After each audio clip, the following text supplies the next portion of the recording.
এই টিউটোরিয়ালটি একদম নতুন যারা আছে তাদের জন্য, অর্থাৎ যারা একদম নতুনভাবে কাজটা শিখতে চায়, ওয়ার্ড, এক্সেল, পাওয়ার পয়েন্ট কাজ শিখতে চায়, এই টিউটোরিয়ালটা তাদের জন্য। আমি এইটি সিরিজ আকারে দিব, পার্ট আকারে দিব, যেন সবাই ধাপে ধাপে কাজগুলো শিখতে পারে। আমি প্রথমে দেখাচ্ছি মাইক্রোসফট ওয়ার্ড থেকে। ওয়ার্ডে আমরা কীভাবে ঢুকবো বা ওয়ার্ড কীভাবে ওপেন করব, সেটির জন্য আমাকে প্রথমে চলে যেতে হবে সার্চ বার। দুইটা অপশনে আমরা ওয়ার্ড ওপেন করতে পারি। একটা হচ্ছে সার্চ বারে এসে এখানে আমরা ওয়ার্ড লিখব। ওয়ার্ড লিখলে চলে আসছে। এখানে যদি আমরা ক্লিক করি তাহলে আমাদের মাইক্রোসফট ওয়ার্ডটা ওপেন হয়ে যাচ্ছে, এবং এই ব্ল্যাঙ্ক ডকুমেন্টে আমরা ক্লিক করে একটা ব্ল্যাঙ্ক ডকুমেন্ট ফাইল তৈরি করে নিব। এই যে একটা প্রসেস। আরেকটা হচ্ছে আমি যে লোকেশনের মধ্যে ওয়ার্ডটা ওপেন করতে যাচ্ছি, ওয়ার্ড ফাইলটা ওপেন করতে যাচ্ছি, সেই লোকেশনে চলে যাব। যাওয়ার পরে রাইট ক্লিক করে, মাউসের রাইট ক্লিক করে এই যে নিউ থেকে এদিকে আসলে দেখবেন যে মাইক্রোসফট ওয়ার্ড ডকুমেন্ট, এখানে ক্লিক করব। একটা নাম চাইবে, আপনি নাম দিয়ে এন্টার দিবেন এবং আমার ফাইলটি তৈরি হয়ে যাবে। তৈরি হওয়ার পর ডাবল ক্লিক করে আপনি ফাইলটি ওপেন করতে পারবেন। এক্ষেত্রে একটা সুবিধা হচ্ছে, অর্থাৎ সেকেন্ড যে মেথড দেখালাম সেক্ষেত্রে একটা সুবিধা হচ্ছে, আমি ফাইলটা কোনো একটা লোকেশন থেকে সেভ করে ওপেন করতে পারি। কিন্তু প্রথম যে মেথডটা দেখেছিলাম সার্চ করে নিয়ে আসা, সেটার ক্ষেত্রে আমাকে ফাইলটা সেভ করতে হবে। আমার প্রথম ফাইলটা এখানে আছে, এই যে এটা আমাকে সেভ করতে হবে। তো সেভ করার জন্য আমি কি করতে পারি, কন্ট্রোল S দিলে সেভ হবে। তারপরে আমি এখানে একটা আইকন অ্যাড করে রাখছি, এখানে দিলে সেভের অপশনটা আসবে, এবং ফাইল থেকে সেভ, এটা ক্লিক করে আমরা সেভ দিতে পারি। দেখেন এটা এখন যে পজিশন আসছে, আমি যদি কন্ট্রোল S চাপ দেই সেমভাবে আসছে। এখন এখানে আমাকে সিলেক্ট করে দিতে হবে আমি ফাইলটা কোথায় সেভ রাখতে চাচ্ছি। ফাইলটা আমি কোথায় সেভ রাখবো সেটা আমি এখান থেকে ওকে ব্রাউজ করে সিলেক্ট করে দিব। ব্রাউজ দিলাম, তারপরে আমি আমার লোকেশনটা সিলেক্ট করে দিয়ে আমি দিলাম ডেস্কটপে। সিলেক্ট করে দিয়ে ফাইলের একটা নাম দিব, নাম দিয়ে আমি এন্টার দিলাম। আমার ফাইলটা সেভ হয়ে গেছে। দেখেন 1 2 3 নামে আমার ডেস্কটপের মধ্যে ফাইলটা সেভ হয়ে গেছে।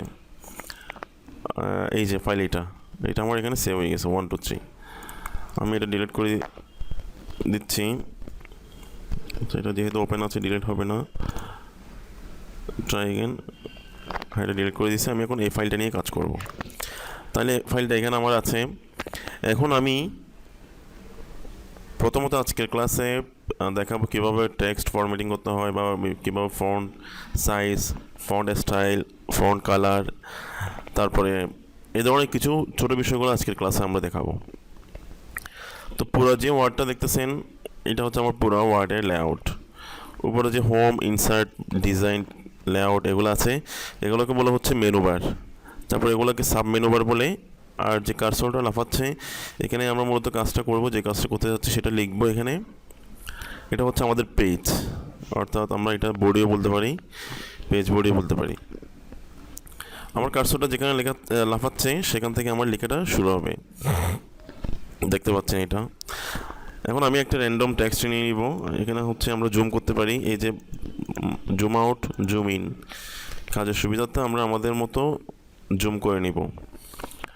আচ্ছা, এরপরে আমি একটা টেক্সট নিয়ে নিই, ইকুয়াল রেন্ট। এটা দিয়ে যদি আপনি ফার্স্ট ব্র্যাকেট শুরু এবং শেষ করে দেন, দেওয়ার পরে যদি এন্টার দেন, আমার একটা র্যান্ডম টেক্সট চলে আসবে। দেখেন আমার একটা র্যান্ডম টেক্সট চলে আসছে। এখন এই টেক্সটটাকে নিয়ে আমি কাজ করে দেখাচ্ছি। দেখেন এখানে একটা বিষয়, আমি যেটা নিয়ে কাজ করব সেটা আমাকে অবশ্যই সিলেক্ট করতে হবে। আমি যদি এই প্যারাগ্রাফ নিয়ে কাজ করতে চাই, এই প্যারাগ্রাফটা আমাকে সিলেক্ট করতে হবে। সেক্ষেত্রে বাকি প্যারাগ্রাফগুলোর কোনো চেঞ্জ হবে না, যেটা আমি সিলেক্ট করব সেই প্যারাগ্রাফটাই চেঞ্জ হবে। অথবা আমি চাচ্ছি শুধু এইটুকু একটা ওয়ার্ড নিয়ে বা এইটুকু একটা সেন্টেন্স নিয়ে করব, তাহলে ওইটুকু আমি সিলেক্ট করব। প্রথমত আমরা দেখাই হচ্ছে ফন্ট স্টাইল, বা অনেকে ফন্টও বলা যায় বা ফন্ট স্টাইলে বলতে পারি। সেটা হচ্ছে আমার এখানে এটা এক ধরনের ফন্টে আছে। দেখেন আমি এই প্যারাগ্রাফটা চেঞ্জ করি, ফন্ট স্টাইল চেঞ্জ করে দিই, সিলেক্ট করলাম। এই যে আমার এই অপশনটা দেখতে পাচ্ছেন, এখানের মধ্যে আমি ক্লিক করলাম। ক্লিক করে অনেক ধরনের ফন্ট আছে, যেটা পছন্দ হয় বা যেটা আমাকে রিকোয়ারমেন্ট থাকে যে ইউজ করার, সেটা আমি এখান থেকে সিলেক্ট করে দিব। অনেক ধরনের ফন্ট। তো আমি আপাতত এটা নিলাম। আরেকটা প্যারাগ্রাফে আমি অন্য দেখাই, সিলেক্ট করলাম, এরিয়াল দিলাম। অন্য একটা প্যারাগ্রাফে আমি যে কোনো একটা দিলাম। আর আপনার যদি ফন্ট নেম জানা থাকে তাহলে সিলেক্ট করে এখানে টাইপ করে দিলে হবে টাইমস নিউ রোমান, এভাবেও টাইপ করে দিলে হবে। এটা হচ্ছে গেল ফন্ট স্টাইল বা শুধু ফন্টও বলতে পারেন। এরপরে বোল্ড করা। বোল্ড করাটা হচ্ছে আমার লেখার সাইজটা চেঞ্জ হবে না, শুধুমাত্র লেখার থিকনেসটা বাড়বে। সিলেক্ট করলাম, এই যে এটা হচ্ছে বোল্ড, দেখেন এটা হচ্ছে বোল্ড, আমার লেখার ঘনত্বটা বাড়বে। ফন্ট সাইজ যেটা আছে সেটা কিন্তু চেঞ্জ হবে না। এটা একটা শর্টকাট আছে বোল্ড করার, সেটা হচ্ছে কন্ট্রোল বি। কন্ট্রোল বি দিলে আমার এটা হচ্ছে বোল্ড হয়ে যাবে, এবং বোল্ড তুলে ফেলতে চাইলেও কন্ট্রোল বি দিলে উঠে যাবে। এরপরে আসছে আন্ডারলাইন। আন্ডারলাইন এটা কন্ট্রোল ইউ দিলে আন্ডারলাইন আসবে, আবার কন্ট্রোল ইউ দিলে আন্ডারলাইন উঠে যাবে। এরপর ইটালিক, লেখাটা একটু বাঁকা হবে, এটা কন্ট্রোল আই। এখানে একটা বিষয় দেখবেন, যখন আমি মাউসের কার্সরটা রাখবো আমাকে এখানে দেখাচ্ছে control U, italic control I, bold control B, এভাবে দেখাচ্ছে। অর্থাৎ কন্ট্রোল আই বি ইউ এগুলো হচ্ছে আমার শর্টকাট। এরপর আসছে আমি ফন্ট সাইজ, এই যে দেখতে পাচ্ছেন ফন্ট সাইজের শর্টকাট হচ্ছে control shift P, control shift P.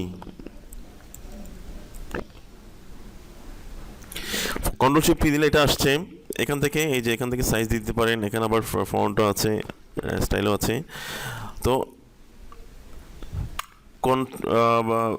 Font সাইজের অ্যাকচুয়াল বড় করার যে শর্টকাট সেটা হচ্ছে কন্ট্রোল ধরে আপনার সেকেন্ড ব্র্যাকেট যেটা আছে সেটা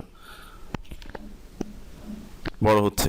তো সেকেন্ড ব্র্যাকেট থার্ড ব্র্যাকেটের একটা বাটন আছে ব্যাক এন্টারের উপরে, ব্যাক স্পেসের নিচে দেখবেন। সেক্ষেত্রে আমার থার্ড ব্র্যাকেট যে ক্লোজিংটা আছে সেটা আমার বড় হিসেবে কাজ করবে, কন্ট্রোল ধরে বড় হিসেবে কাজ করবে। আরেকটা শর্টকাট আছে হচ্ছে control shift greater than sign যেটা আছে সেটা, কন্ট্রোল শিফট গ্রেটার দেন এটা দিলেও বড় হবে, আবার লেস দেন দিলে ছোটো হবে। অথবা শুধু কন্ট্রোল ধরে থার্ড ব্র্যাকেট স্টার্টিং যেটা আছে সেটা দিলে ছোটো হবে, আবার এন্ডিংটা দিলে বড় হবে।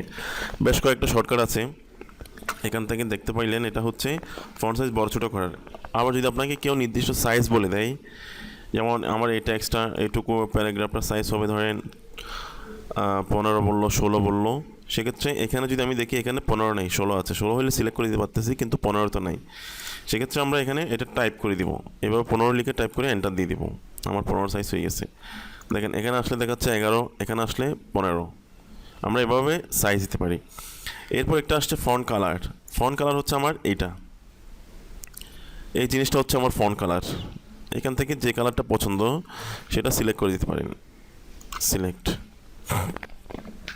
এরপর এখানে কয়েকটা অপশন আছে, স্ট্রাইক থ্রো, তারপর হচ্ছে সাবস্ক্রিপ্ট, সুপার স্ক্রিপ্ট। এগুলো আমরা নেক্সট আরেকটি টিউটোরিয়ালে দেখাবো। একটা টিউটোরিয়াল লেন্থ যেহেতু একটু বেশি হয়ে যাচ্ছে, পরে টিউটোরিয়াল আমরা সেটা দেখাবো। আরেকটা বিষয়, এখানে ফন্ট সাইজটা আমরা এটাতে ক্লিক করে করতে পারি, এটা বড় হচ্ছে ছোট হচ্ছে, বড় ছোট। তো আজকের এই টিউটোরিয়ালটা এটুকু থাক। আজকে আমরা দেখলাম ফন্ট স্টাইল, বোল্ড করা, ইটালিক করা, আন্ডারলাইন করা, ফন্ট সাইজ দেওয়ার কয়েকটা মেথড, অর্থাৎ এখানে টাইপ করে তারপর শর্টকাট দিয়েও আমরা করতে পারি। নেক্সট ক্লাসে আমরা সাবস্ক্রিপ্ট, সুপারস্ক্রিপ্ট এই বিষয়গুলো দেখব। আমি এখানে সবগুলো ভিডিও সিরিজ আকারে দিব, অর্থাৎ পার্ট 1, পার্ট 2 এভাবে করে দিব। পুরো একটা মাইক্রোসফট ওয়ার্ডকে কভার করব এই সিরিজের মধ্যে। এরপরে থাকবে এক্সেলে এবং পাওয়ার পয়েন্টে ধাপে ধাপে, এবং ইন্টারনেট রিলেটেড বিভিন্ন কিছু দিব, যেটা মূলত কম্পিউটার অপারেশন লেভেল 2, 3 এগুলোতে প্রয়োজন হয়। তো এই জন্য আপনারা যারা নতুন আছেন, আমার চ্যানেলটা যদি আপনাদের ভিডিওগুলো ভালো লাগে থাকে, চ্যানেলটা সাবস্ক্রাইব করে রাখবেন, যেন পরবর্তীতে সব ভিডিও আপনারা মিস না করেন।